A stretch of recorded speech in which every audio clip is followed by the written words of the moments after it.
آج عبداللہ کی زندگی کا بڑا اہم دن تھا. آج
بچہ کون تھا؟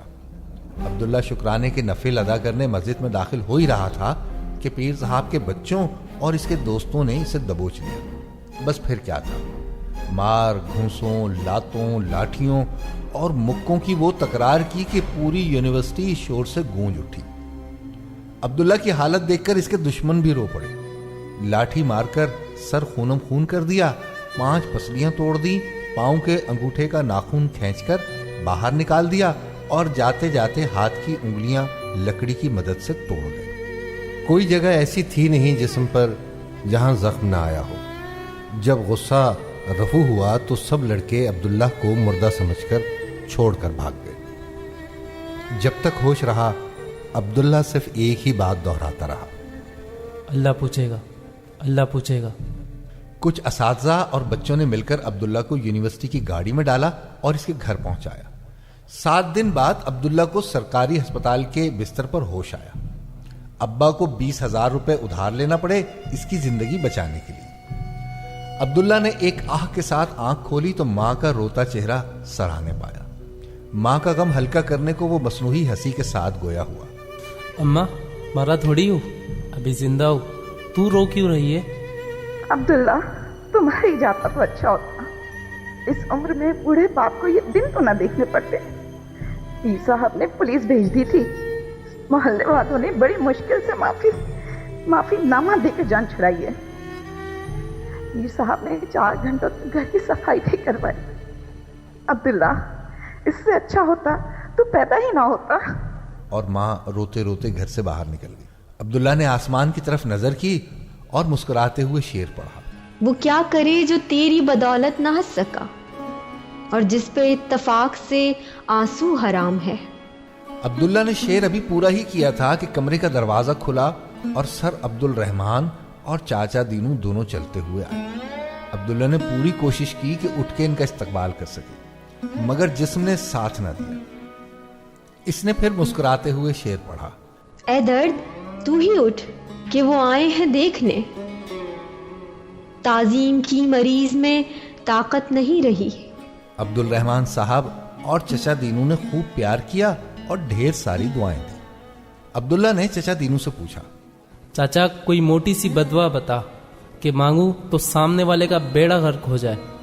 چچا نے ہنستے ہوئے کہا، بیٹا معاف کر دو، ایسا نہیں کہتے. نہیں چاچا، میں سنجیدہ ہوں. اتنی دعائیں بتاتا ہے بغیر پوچھنے پر، ایک بد دعا بھی سکھا دے پوچھنے پر. عبداللہ چپ سے بڑی بد دعا کوئی نہیں ہوتی. جب بندہ بولتا ہے نا تو قدرت خاموش ہو جاتی ہے. جب بندہ چپ ہو جاتا ہے تو قدرت انتقام لیتی ہے، اور اس کا انتقام بہت برا ہے. ہاں بہت برا ہے. عبداللہ نے سمجھنے نہ سمجھنے کی کیفیت میں اتجاہیہ نظروں سے عبد الرحمان صاحب کی طرف دیکھا اور انہوں نے اشکبار آنکھوں سے یہ آیت پڑھی. ظالم لوگوں کی جڑیں کاٹ دی گئیں اور سب تعریف اللہ رب العالمین ہی کے لیے ہے. کچھ دن بعد لڑکھڑاتے ہوئے عبداللہ اسپتال سے اپنے گھر میں داخل ہو رہا تھا. ابا تو نے معافی کس بات کی مانگی؟ مارا تو انہوں نے تھا. تو اتنا غریب اور ڈرپوک کیوں ہے؟ ظالم بچے جن رہا ہے، کوچاؤ بازار میں۔ عدل کو بھی صاحب اولاد ہونا چاہیے۔ دیکھ ابا، آپ میرے ماں باپ ہو، مجھے عزیز ہو، مگر جس طرح زندگی آپ گزار رہے ہو اور مجھے دے رہے ہو، مجھے یہ زندگی نہیں چاہیے۔ اسی کا نام زندگی ہے تو میں آج اسے اپنے ہاتھوں سے ختم کر دوں گا۔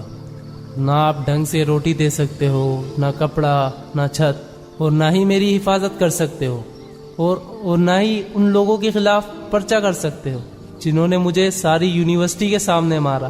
میں آج دریائے سندھ پہ جا کر خودکشی کروں گا، اور جب خدا کے پاس پہنچوں گا تو خود اپنے اللہ سے بات کروں گا۔ یہ گفتگو سن کر فضلو اور عبداللہ کی ماں رونے لگی اور روتے روتے کہنے لگی، نہ میرے لال، ہمیں معلوم ہے تیرا قصور نہیں ہے، یہ تو تیری قسمت ہی ایسی ہے۔ تو محنتی تو ہے نا، تو بس محنت کیے جا، ایک دن تو ضرور کامیاب ہو جائے گا، سکسیسفل بن جاوے گا۔ اس جملے نے عبداللہ کی سوچ کا دھارا کہیں اور بدل دیا۔ ابا، کیا مطلب؟ یہ کامیابی کسے کہتے ہیں؟ میں ایسا کیا کروں کہ تو فخر سے کہے کہ میرا بیٹا کامیاب ہو؟ بتانا، اور میں بالکل ویسا ہی کروں گا۔ دیکھ عبداللہ، پاکستان میں 99% مسائل پیسے سے حل ہو جاتے ہیں۔ تو اگر 1 لاکھ روپے مہینہ کما لے تو میں سمجھوں گا تو کامیاب انسان ہے۔ ابا، دماغ خراب ہو گیا ہے کیا؟ لاکھ کبھی خواب میں بھی دیکھے ہیں؟ خیر، عبداللہ نے کاغذ پینسل نکالا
مخلوق ہے جو ہر حال میں خم ہے، ایک بازوئے قاتل ہے جو خوریز بہت ہے۔ اللہ سائی، تو جانتا ہے کہ کیا ہوا؟ کس نے کب کب مارا، کیوں مارا، کس لیے مارا؟ تو ہے، میں ہوں۔ میرے مالک، میں نے تو کہا تھا مجھے اپنی قدرت کا مظہر بنا دے، یہ کیا کیا تو نے کہ عذاب کو بھی شرمائے؟ میرے مالک، یہ اگر میرے گناہوں کی سزا ہے تو مجھے معاف کر دے۔ سخی کی شان ہوتی ہے کہ وہ پکڑے تو چھوڑ دیا کرتا ہے، اگر تو آزمائش ہے تو یا الہی مجھے کب دعویٰ ہے طاقت کا؟ میں تو ایک غریب، کمزور، مفلوق الحال شخص ہوں، کچھ اگر ہے عمر بھر کے سرمایے پہ تو تجھ پر یقین، تیری محبت، تیرا نام۔ تو اگر چاہے تو ذلیل کرا دے، چاہے تو عزت دے دے، میں شکایت نہیں کروں گا، مگر التجا ہے تو جہاں کل کائنات کے سرکار میری سن، مجھے عزت دے دے۔ تیرے لیے کیا مشکل ہے کہ تو کم تر چیزوں میں عزت دے دے، حقیر کو تاج پہنا دے اور لوگ اسے بادشاہ سمجھ کر تالیاں بجائے۔ عرش والے میری توقیر سلامت رکھنا، فرش کے سارے خداؤں سے الجھ بیٹھا ہوں۔ یا الہی، اب میری زندگی کا مقصد 198 چیزیں ہیں جو دنیا والوں نے لسٹ میں لکھائی ہے۔ یہ میری زندگی کا مقصد اور یہی ترجیحات اور یہی ٹو ڈو لسٹ ہے۔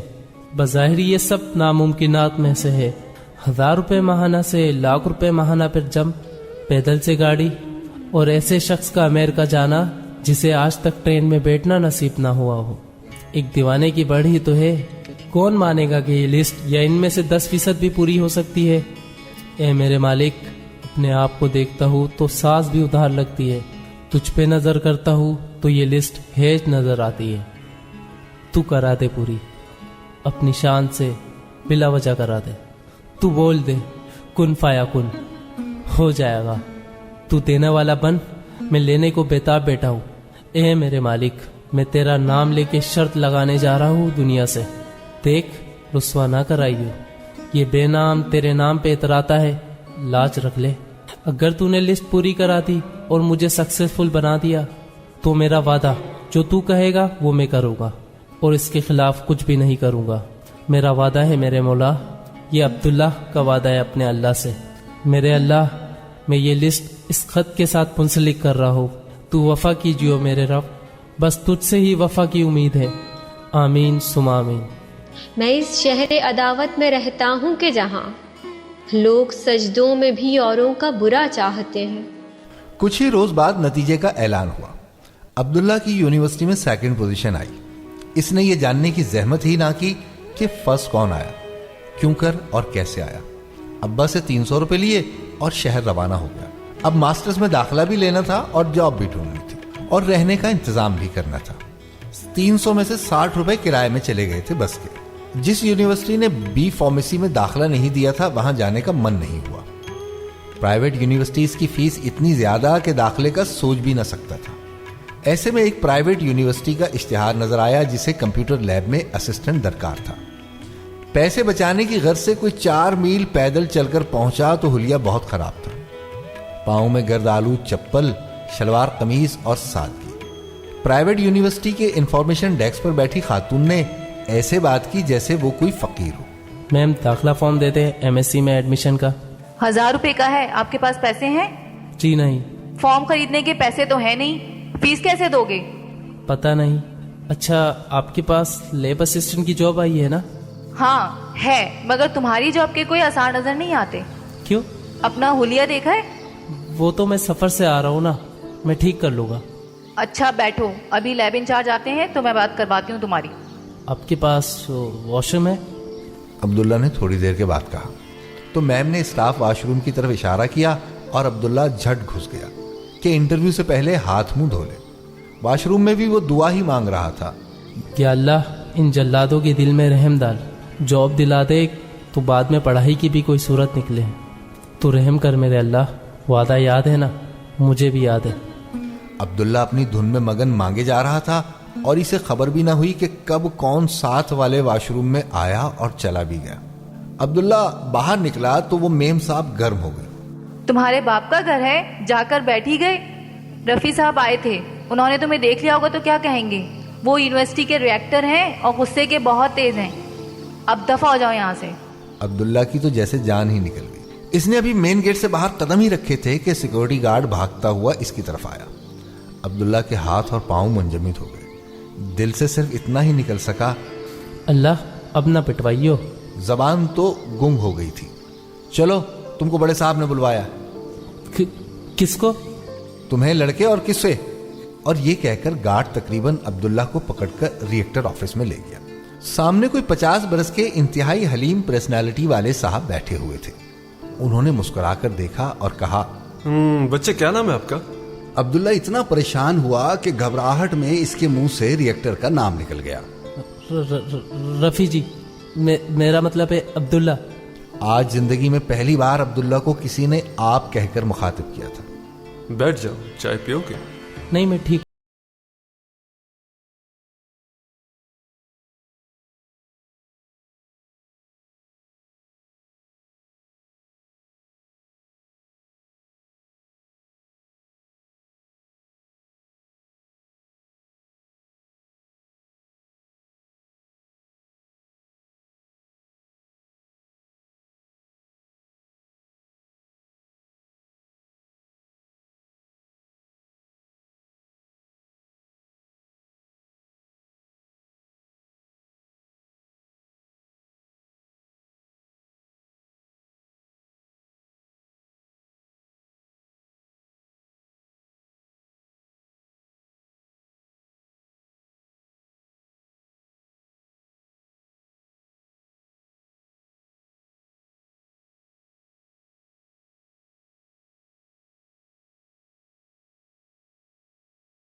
نہیں سما رہا تھا، شہر میں پہلا دن جاب اور پڑھائی اور رہائش سب مل گئے۔ آج اسے رب انی والی دعا کا ادراک ہوا۔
ان سے پوچھا، چچا گورنمنٹ کا کوٹا ہوتا ہے، تم ہر سال ایک آدمی کی سیٹ مارتے ہو، فرض تو ایک بار ہوتا ہے نا، تم بار بار کیوں جاتے ہو؟ اگر کوئی آدمی نہ جا سکا اور مر گیا اگلے سال سے پہلے تو گناہ تمہاری گردن پر ہوگا۔ چچا دینو کا جواب ملا، بیٹا میں تو فارم جمع کروا دیتا ہوں، ہر سال قرآن اندازی میں میرا نام ہی کوئی نکلے ہے، وہ بلاوے ہے تو جاؤں نا، خود سے تھوڑی ہی جاتا ہوں۔ اس سال عبداللہ نے چچا دینو کے ساتھ اپنے باپ کو بھی حج پر بھیج دیا۔ اب اس کی تنخواہ لگ بھگ 20,000 کے قریب ہو چکی تھی۔ ابا حج سے واپس آیا تو اعلان کیا کہ اس کے گروپ میں شہر کے کوئی صاحب تھے اور ان کی لڑکی سے عبداللہ کی شادی پکی کرائے ہیں۔ عبداللہ نے جھٹ اپنی TDL کھولی، خوبصورتی کی کنفرمیشن کروائی اپنی ماں سے اور شادی کر لی، بنا لڑکی کو دیکھے، بنا نام پوچھے۔ بینا عبداللہ کی دلہن کا نام تھا، جسے وہ پیار سے بلو بلاتا تھا۔ شب عروسی میں گھونگھٹ کھول کر عبداللہ نے یہ شعر پڑھا، تو نے چھو کر مجھے پتھر سے پھر انسان کیا، مدتوں بعد میری آنکھ میں آنسو آئے۔ بلو نے عبداللہ کو ایک نئی زندگی سے روشناس کرایا۔ وہ اچھے گھر سے آئی تھی اور عمر بھی صرف 16 سال کی تھی۔ عبداللہ اس وقت بمشکل 21-22 کا ہی تھا۔ بلو نے عبداللہ کو بڑے ہوٹلوں میں کھانا، اچھا پہننا اور انگریزی سکھائی، اور عبداللہ کچھ ہی روز میں مریض عشق بن گیا۔ کہاں تک در بدر پھرتے رہیں گے، تمہارے دل میں گھر کرنا پڑے گا۔ ہنی مون کے لیے وہ بیوی کو لے کر کشمیر چلا گیا۔ زندگی میں پہلی بار اتنی ساری خوشیاں اتنے تواتر سے ملی تھیں کہ عبداللہ کو سمجھ نہیں آ رہا تھا کہ انہیں ہینڈل کیسے کرے۔ وہ ہر بات پر بلو کو ایک شعر سناتا اور وہ شرما کر دوہری ہو جاتی۔ بیٹھے رہو ایسی بھی مصور سے حیا کیا، کاہے کو کھینچے جاتے ہو تصویر سے پہلے۔ کچھ ہی عرصے بعد عبداللہ ایک پیارے بیٹے کا باپ بن گیا، جس کا نام اس نے اپنے استاد کے نام پر عبد الرحمن رکھا، اور یوں TDL سے ایک کام اور کٹ گیا۔